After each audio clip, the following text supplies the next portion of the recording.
مومنو، اسی اللہ کی طرف رجوع کیے رہو اور اس سے ڈرتے رہو اور نماز قائم کرتے رہو اور مشرکوں میں نہ ہونا، اور نہ ان لوگوں میں ہونا جنہوں نے اپنے دین کو ٹکڑے ٹکڑے کر دیا اور خود بھی فرقے فرقے ہو گئے۔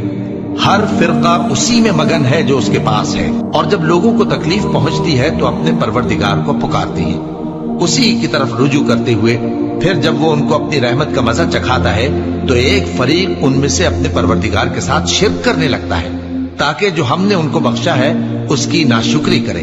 سو خیر، فائدے اٹھا لو، ان قریب تم کو اس کا انجام معلوم ہو جائے گا۔ کیا ہم نے ان پر کوئی ایسی دلیل نازل کی ہے کہ پھر وہ ان کو اللہ کے ساتھ شرک کرنا بتاتی ہے؟ اور جب ہم لوگوں کو اپنی رحمت کا مزہ چکھاتے ہیں تو وہ اس سے خوش ہو جاتی ہیں، اور اگر ان کے اعمال کے سبب جو ان کے ہاتھوں نے آگے بھیجے ہیں انہیں کوئی تکلیف پہنچے تو نا امید ہو کر رہ جاتے ہیں۔ کیا انہوں نے نہیں دیکھا کہ اللہ ہی جس کے لیے چاہتا ہے رزق فراخ کرتا ہے اور جس کے لیے چاہتا ہے تنگ کرتا ہے؟ بے شک اس میں ایمان لانے والوں کے لیے نشانیاں ہیں۔